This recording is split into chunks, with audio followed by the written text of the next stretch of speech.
आइए मैं प्रभु का वचन लेके आई हूँ आप सबके लिए। तो मैं आप सबके लिए प्रभु का वचन पढ़ूंगी। आज प्रभु का वचन है आचरण पर, खरी शिक्षा पे।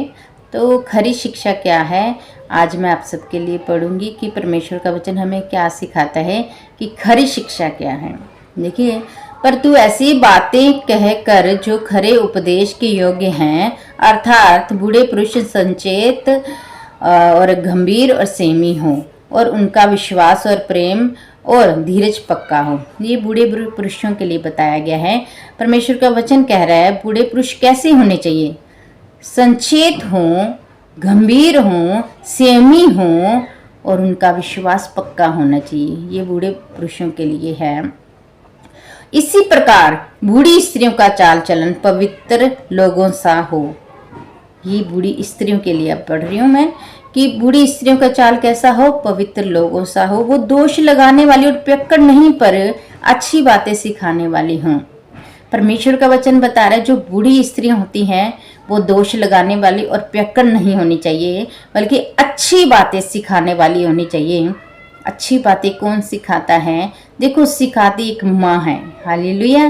जो बड़ी होती है हमारे घर में, जो बुजुर्ग होते हैं, वही अपने बच्चों को अच्छी बातें सिखाते हैं। तो प्रिय, परमेश्वर का वचन शिक्षा दे रहा है, हमें बता रहा है कि अपने बच्चों को, जो बड़े हैं, उनका फर्ज बनता है अच्छी बातें सिखाया करें, ना कि दोष लगाने वाली, चुगली, पियक्कड़, ये गलत बातों से दूर रहे और अपने बच्चों को भी दूर रखे, ताकि वह जवान स्त्रियों को चेतावनी देती रहे कि अपने पतियों के और बच्चों से प्रीत रखें। कैसे? ताकि पवित्र हो। और बूढ़ी स्त्री को कहा गया कि ताकि वह जवान स्त्रियों को चेतावनी देती रहे। मतलब यहाँ पे कहा गया जवान स्त्रियों को। जवान स्त्रियों को क्या सिखाना है बूढ़ी स्त्रियों ने? परमेश्वर का वचन बता रहा है आप सिखाओ कि अपने पति और बच्चों से प्रीति रखे। बुजुर्ग स्त्रियों को परमेश्वर का वचन बता रहा है कि जवान स्त्रियों को सिखाएं कि अपने पति और बच्चों से प्रीति रखें, प्यार रखें। और संयमी, प्रतिव्रता, घर का कारोबार करने वाली, भली और अपने पति के अधीन रहने वाली हो, ताकि परमेश्वर के वचन की निंदा ना होने पाए। परमेश्वर के वचन की निंदा ना होने पाए मतलब कैसी होनी चाहिए? पतिव्रता होनी चाहिए। एक मतलब गलत चीज नहीं होनी चाहिए। ये कौन सिखाएगा? एक बड़ी स्त्री, बुजुर्ग स्त्री, ये अपनी बहू बेटियों को सिखानी है आपको बात कि इन पति के अधीन रहने वाली हो। अपने बच्चों को सिखाइए ताकि परमेश्वर के वचन की निंदा ना हो। अपने बच्चों से प्यार करें, अपने पति से प्यार करें और काम काज करने वाली हो, कि जब वो अपने ससुराल में जाए अपने पति और बच्चों में प्यार से रहे और अपने घर को संभाल सके। ऐसी शिक्षा एक बुजुर्ग स्त्री को देनी है अपनी बेटी और बहुओं को। हालेलुया। ये परमेश्वर का वचन बता रहा है हमें। अगर आप ये शिक्षा नहीं देते हो और आप मसीह में भी हो, तो यहाँ पे क्या लिखा हुआ है? ऐसे ही जवान, जहाँ पे लिखा हुआ है कि ताकि परमेश्वर के वचन की निंदा ना हो। हमें शिक्षा क्यों देनी है? ताकि परमेश्वर के वचन की निंदा ना हो। अगर हम शिक्षा नहीं देंगे तो हमारे बच्चे, हमारी बहनें क्या करेंगे? बिना शिक्षा के वो अपने पति से प्यार से नहीं रह पाएंगे, अपने बच्चों से प्यार से नहीं रह पाएंगे, घर के काम नहीं कर पाएंगे, घर को नहीं संभाल पाएंगे, अपने ससुराल वालों के प्रति उनके दिल में प्यार नहीं होगा।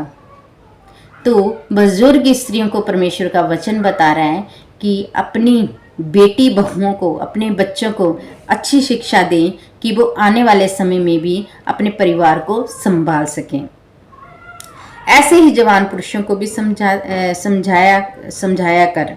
यहाँ पे लिखा है ऐसे ही जवान पुरुषों को भी समझाया कर। किनको? जवान पुरुषों को भी। जैसे स्त्री को समझाया जा रहा है, वैसे ही परमेश्वर का वचन बोल रहा है बुजुर्गों को, ऐसे ही जवान पुरुषों को भी समझाया कर कि संयमी हो, सब बातों में अपने आप को भले कामों का नमूना बना। भले कामों का नमूना बना।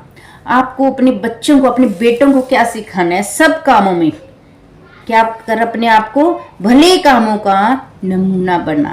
परमेश्वर का वचन आपको बता रहा है, आपके ऊपर जिम्मेदारी है। आप जो घर के बड़े हैं, बुजुर्ग हैं, आपकी जिम्मेदारी है अपने बच्चों को ये शिक्षा देनी, गलत कामों से दूर रखना, और बेटियों को शिक्षा देनी, ताकि जब उनकी शादी करें वो अपना घर बसा सकें और प्यार से उस घर में अपनी जिंदगी जी सके अपने पति और बच्चों के साथ।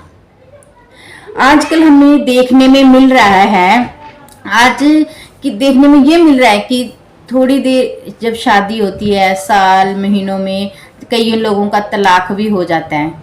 तो प्रियो, परमेश्वर का वचन क्यों होता है ये तलाक, लड़ाई झगड़े ये क्यों होते हैं? शिक्षा की कमी के कारण। तो प्रिय बुजुर्गों, परमेश्वर का वचन आपको ये बता रहा है कि अपने बच्चों को शिक्षा दो कि परमेश्वर का वचन क्या कह रहा है। पतिव्रता होनी चाहिए, बच्चों से प्यार होना चाहिए, घर का काम करने वाली होनी चाहिए।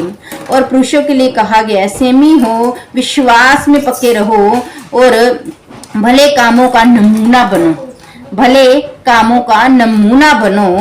और लिखा है, तेरे उपदेश में सफाई और गंभीरता हो।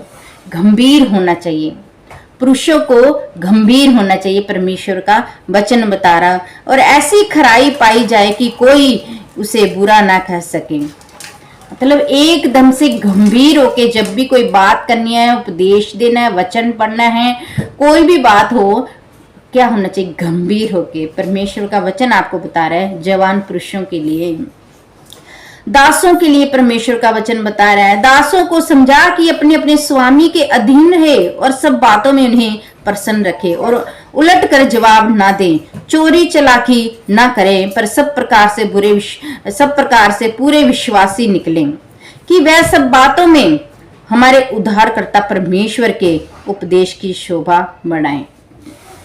तो दासों के लिए परमेश्वर का वचन बता रहा है, अपने अपने स्वामी के अधीन रहें, खराई से चलें, चोरी चलाकी ना करें, पलट कर जवाब ना दें। ये परमेश्वर का वचन आपको बता रहे हैं। तो प्रियो, आज आपने जाना है खरी शिक्षा। तो बुजुर्गों को क्या कहा गया है कि जो बुजुर्ग होते हैं उनको क्या विश्वासी और पक्के होना चाहिए। बुजुर्ग महिला को क्या कहा गया है कि आपका चाल चलन पवित्र होना चाहिए। और आपको जवान स्त्रियों को सिखाना है, शिक्षा देनी है कि अपने अपने पति के और बच्चों से, अपने पति के अधीन रहें और बच्चों से और परिवार से प्यार करें और काम काज करने वाली और भली स्त्री बने। ये बुजुर्गों को, जवान स्त्रियों को सिखाना है। हालेलुया। और दासों के लिए ये परमेश्वर का वचन बता रहा है कि अपने अपने स्वामी के अधीन रहें, चोरी चलाकी ना करें, पलट कर जवाब ना दें। तो ऐसा ना हो कि वो देखें कि आप लोग परमेश्वर के लोगों और परमेश्वर के नाम की निंदा होगी। आप ऐसा ना करें, बल्कि उनके अधीन रहें, ताकि परमेश्वर के नाम की बढ़ाई हो कि ये परमेश्वर को मानने वाले लोग हैं। और जवान पुरुषों को क्या कहा गया है? परमेश्वर का वचन, गंभीरता से आप जो भी बात बोलते हैं गंभीरता से और विश्वास से बोलिए। ये जवान पुरुषों के लिए परमेश्वर का वचन है। आप एक गंभीर हो, गंभीरता से जो भी बात करनी है, सोच समझ के, मैच्योरिटी से, हर समय कोई भी बात बिना सोचे बोल दिए, बिना कुछ, ऐसा नहीं चलता। तो आप जवान पुरुषों के लिए परमेश्वर का वचन है, गंभीरता से वचन को सुने, वचन उपदेश करें, वचन का गंभीरता से सोच समझ करें। तो प्रभु आप सबको आशीष बरकत दे। सबको जय मसीह की।